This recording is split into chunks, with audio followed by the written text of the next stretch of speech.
So it's the first few days of the afterlife. You mentioned before that you trained so you could eat.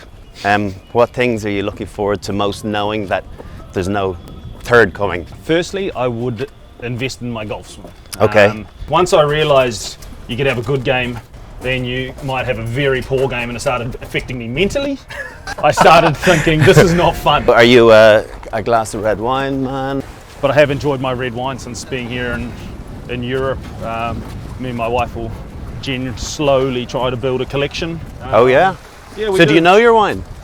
I don't, but I think you know I what do. you like, Rob right? Carney teaches me loads. Oh, does he? Yeah. And we drink all Johnny's French Bran wine. Carney. Yeah. I sent out a couple of texts this morning to some of your more recent teammates and some past, and I asked them, what question would you ask of Isa to find out about him a little bit? And I was expecting, it says a lot about you that there wasn't that much abuse. It was all pretty straight up. So they're all anonymous. I don't want you to know who they are. Here's a great question. Oh no. Would you give up your 10 years with Leinster to play for New Zealand? No. No? No way. Set the scene. You were, broke into the Auckland team in about 2003, and the same year you played for Fiji for 3 minutes in a World Cup against Scotland. You don't touch the ball. Yeah. And then you end up playing for Auckland for the Blues as well in Super Rugby for the next number of years. What happened? There's lots of reports about what happened with with legal connotations with the IRB. You trying to extinguish any record of playing with Fiji. I suppose we've never really heard from you what went on in that period of time in your hope of playing for the All Blacks one day, or is that totally untrue? No, it's pretty accurate. I was a young 20-year-old after as a 23rd man. There weren't 20, as there was only 22 back then. I was playing we were involved with Auckland versus Wellington in the NPC final. It was actually Christian Cullen's last game on New Zealand shores, and I just got a phone call that evening of the match saying, would you come to a World Cup with Fiji? Two out halves had gone down injured, and that was a pretty easy decision to make as a 20-year-old. With rugby wasn't massively serious at the time. So you growing up, you hadn't seen that ultimate ambition of being an All Black, or was that a pipe dream for you? It was a pipe dream. I just didn't think I was that good. I looked at the guys that were playing in my position and thought, I'm not going to be that good. I can't get to that level. This is an opportunity. And then one of my best friends, Ben Artinger, actually got called in as cover for the All Blacks at the 2003 World Cup and got capped against Tonga. It's his one cap also. And he was over the other in Sydney saying, come on man, come over, come enjoy yourself. I literally flew in, didn't know too many members of the Fijian team. I was only there for 6 days. Ran on, I think I know, it's 2 minutes and 38 seconds. I ran on, missed a tackle, and it was the end of the game. I think I missed Gregor Townsend. What position did you come on? Don't actually know. Nothing. Dare I say, I don't know, maybe left wing. Okay. Don't hold me to it, I wouldn't actually know. I was selected for the Blues for the first time for the 05 season. So was that the first time you thought, what have I done with Fiji? What have I done? Well, it hadn't even kicked in yet, because it's only on the eve of Super Rugby teams getting named that ineligible players get discussed. And all of a sudden I'm named as an ineligible player, and for all the right reasons, the NZRU, if I'm blocking a potential All Black, then you shouldn't be given that position. But at the time, the Blues sort of backed me and fought my corner. Right. So in doing so, did New Zealand or a few come on board, and what was the legal position with contesting those 3 minutes with Fiji? Well, it probably wasn't until I was playing half decent that it was thought, oh, hang on. People actually probably looked back and said, oh, actually, he's been kept by Fiji. And then it's sort of, you can't be an All Black. And it sort of rolled from there. And then I was playing all right rugby with the Blues under Joe Schmidt and David Nusafora. And then the question came up is, well, actually, you can't play for New Zealand. You can't play for the All Blacks, and why? And I think it was sort of around the time that Rob Nicollin, the New Zealand Players Association, had a few conversations saying, can we scrap this cap? Does it really count? I went on after the 80th minute, I think. That's how long the game went for. And I personally tried to stay out of it. I left it to Rob and my agent at the time, David Jones, who was actually a solicitor, and they sort of fought the corner in the background, leaving me to concentrate on rugby and the Blues. And it was a good time with the Blues. We still didn't win a competition, which I fully regret, but some great players and great mates through that time. So you got a final decision then ultimately that it wasn't going to be expunged from the records, and so what does that do for you? Yep. So that was the process took a long time. The process took maybe a year and a half. I can't remember. Maybe 2 years. They only discuss those things, those type of topics at World Rugby at certain parts of the year. Right. And to even get onto that discussion board, if they discuss it, took a long time. And finally, I think we got a decision saying, no. It's black and white. They brought in this rules. They brought in the rules for the right reasons. You're capped with Fiji. That's it. Your dream of playing for the All Blacks, there is none. Yeah. And that's when it sort of started playing in my mind. How long am I going to do this? How long am I going to stick around playing for Auckland and the Blues? Here's one from one of the boys that is clearly trying to better himself. Ask him, now that he's retired again, does he think that he'll get rid of his allergy to Mondays? So this is a massive learning point for young guys coming through. If you took off every Monday in a season, you're saving yourself, well, what do we say, maybe 42, 48 Mondays of a year. But if you put that over a long period of time, that's how you extend your career out in the later years. So I firmly believe, you've got to perform on a Saturday, but you work back from Saturday. Right. Monday's the furthest day away from a game, so just take those off. Doesn't matter if you deliver on a Saturday, isn't that right? Got to deliver on a Saturday. You don't win trophies in the gym. And so what position did you think you were coming to Leinster? So you look at at a Wikipedia page and it's utility back. So you've played everywhere across the back line. You even scored a try from 9 when you went in, when Luke McGrath, was it last season, got sin binned? Against Cast. Got sin bin and you picked and jammed through the guts and a score with the 9 jersey on your back. What did you see yourself coming as? A utility back or as a second 10 or someone that was going to plug holes, or how did you see yourself fitting in the squad? I think I was coming here to play out half. What's your favourite position? Now? Yeah. 12. If you were 12. 12 now. Why? Because I'm far more slower. You move, is there the numbers get smaller. Is there a security to 12? 100%. Did you feel vulnerable the last couple of years out on the wings? 100%. 100%. When you don't. When did that set in? So that's probably started to set in after the first season here, and the youth coming through when you had Rory O'Loughlin, Adam Byrne, Jordan Lama, James Lowe now.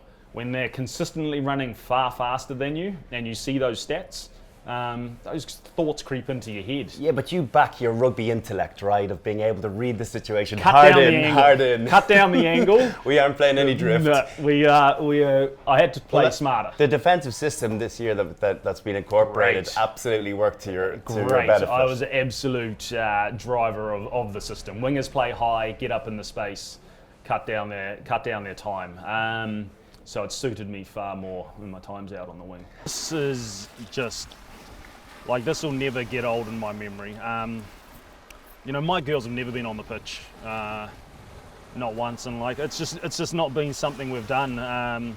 Taking 4 girls to the game has always been pretty tough for Simone, but it was just such an occasion, and to have them on the field was endless. It's definitely one to frame, that's for sure.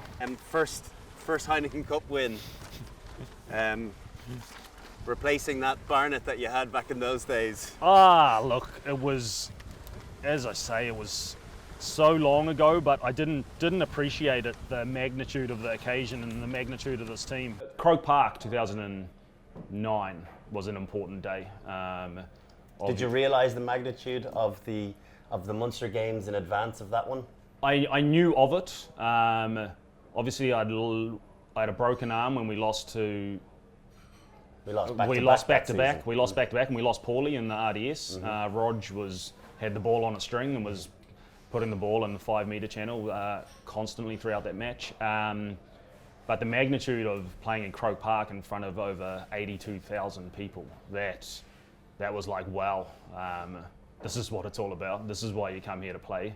And I'd just never seen crowds like that before. But maybe not you were just playing your natural game, but I think a lot of us were playing scared because of the fact that we'd lost in 06, because they were 2-time champions, because... There was the Munster aura. Yeah. There was the Red Army. I remember in the drive up to coming past the Sandy Mount Hotel, there wasn't a blue jersey in sight. There wasn't a Leinster fan in sight. They all came in late. I remember when we called the move Rocky, where Rocky Mousen made a great break. Yeah, I've seen it so much this season. Everyone's using it. Everyone's using it. It's called Rocky. Yeah. I was convinced that move is never going to work. And if you look at the replay, I think yourself and myself about 50 metres behind where Rocky probably gets turned over. We'll just wait for the next phase. We'll wait for the next phase. We'll run and score Rocky because his influence was great. He had a great mind for it. But it was that day that I was like, well, this is pretty impressive. And that love affair, that early love affair with the Heineken Cup is rekindled. We're winning it a second time in 2011. There's been much talked about halftime talks from Johnny and from others. How do you remember it? Everyone's got a different take on it. So coming in from the changing room, it really felt like we hadn't played. And I remember him missing the kick as we came in off the sideline. And I genuinely probably couldn't remember the score. I just knew that hell, we're miles behind. From my point of view, as Johnny started talking about Liverpool, yeah, I'm sort of sitting there scratching my head, going, "What did Liverpool do?" I have no idea. I still don't know to this day what he's talking about. You weren't watching the Champions League final in 2005, no? I had no idea what he was talking about. It must have, but it sounded good. So I was just sort of sitting there nodding my head, going, "Okay, right, we've got to go out and play." And yeah, jeepers, Shane Jennings come on, made a big difference. All of a sudden the scrum starts going forward at a huge rate of knots, and we just went up and played. I remember actually Stuart Lancaster's used quite a bit of that footage in the last year about the style of play we were playing, and I look back saying, well, there wasn't too much structure to it, but we were just sort of running hard and hitting rucks, and the next thing you know, we just started scoring points. And then Johnny goes and scores 28 points himself. So whatever you say at halftime, back it up with your actions, which is the most impressive aspect. Yeah, it is impressive. When he talks, he just goes out there and goes into Johnny's version of beast mode and just takes over, and it was phenomenal. I've seen it so many times now, though. It wasn't just a one-off, but he really does just say, "Come on, boys, follow me," and jeepers, off we went. We go and win for a third time the following year, and then the year after that, you decide to go home with a year still on your contract. What was your decision behind that? You're 30 years of age. I'm 30, and we had twin girls.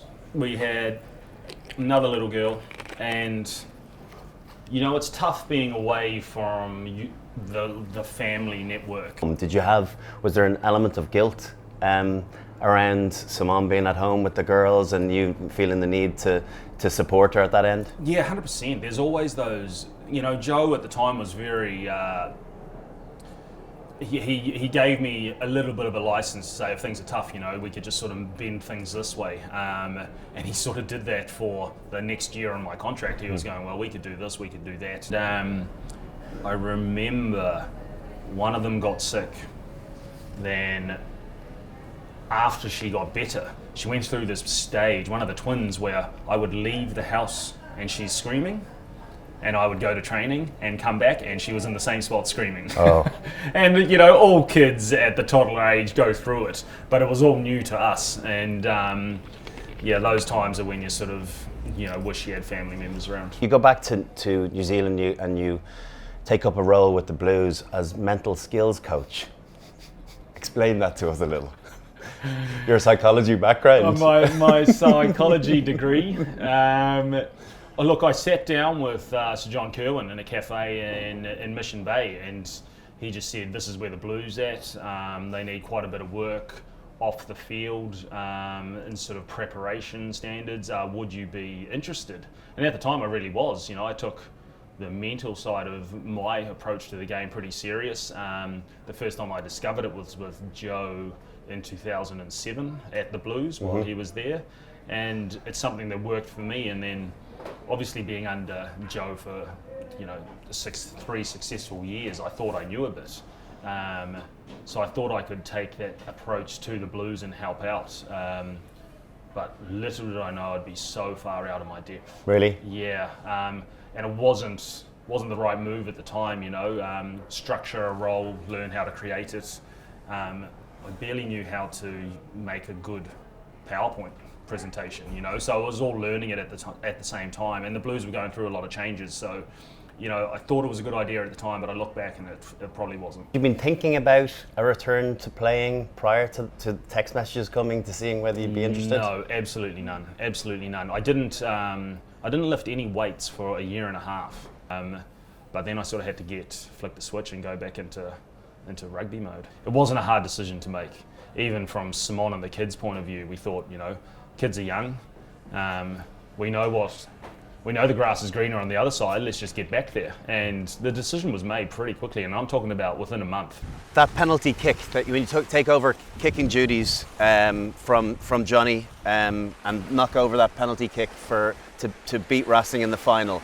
Are you nervous knocking that over? Is that second nature to you? Even though it's one that everyone expects, are you thinking this is a big kick? Yeah, so I find goal kicking it's a game within a game, and I wouldn't have learnt that until very late in my career.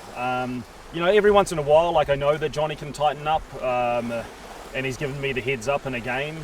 He's given me heads up before the game sometimes.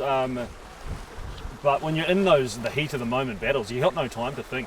So I've learned to block it all out and just focus on the kick. So that second coming, you probably arrive back into a slightly different environment.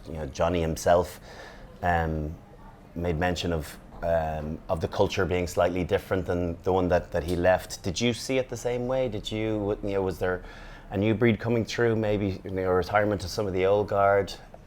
It was definitely a different environment. Me and Johnny, we often bounce off each other as good cop and bad cop, and he's quite vocal, where I, smooth the edges from behind the scenes, and we sort of work well together. But is that planned, or is that are you just softening the edges on what he says? No, we have to work in tandem. He laughs when he's not involved and he sees me barking orders and being bad cops. So it's all part of the shape of good leadership. You've got to cover all bases. Do we plan it? Probably not. It just happens naturally. But it was a different time. Leaving Joe's era with so much success, it was always going to be hard to maintain that for whoever followed in his footsteps and for the team. But they went on and won another Pro 12 final against Glasgow in the sun. But by the time I got back here, I can't put my finger on why the culture wasn't good. But there was a lot of change in a month that I got back here, obviously. Yeah. O'Connor departing. Yeah. Leo stepping up into the top role, Gerv coming on board. It was a lot of change for one moment in time. So does that second coming, the success that has ultimately culminated over the last 3 or 4 weeks, does that make that all the sweeter, knowing that you've had to work it and build it so much more from a foundation level, or rediscover what the culture was about? Yep, 100%. This massive satisfaction in knowing that we had to go to real dark places, to face some real hard truths, to build the culture up again. And my first season back here in 2015-16 season, we were poor in Europe, and we got a lot of stick for it in the media, and it was it was a bit eye-opening, but you need an off-season to really sort of reflect quite quickly and start building again. And I think, you know, Leo's approach in the off-season after that season was pretty spot on, and it took some, you know, honest feedback from a lot of leaders in the group to start building again. The young Isa with Leinster, what would you go back and say to that guy 10 years ago? Look, I look back and I think I'll continue to think about this question for a long time, but I just look back and actually say enjoy the moments, because they fly by. Enjoy the moment of winning and learn from the moments of losing, but if you don't enjoy those moments, you'll regret it in the years to come, that's for sure.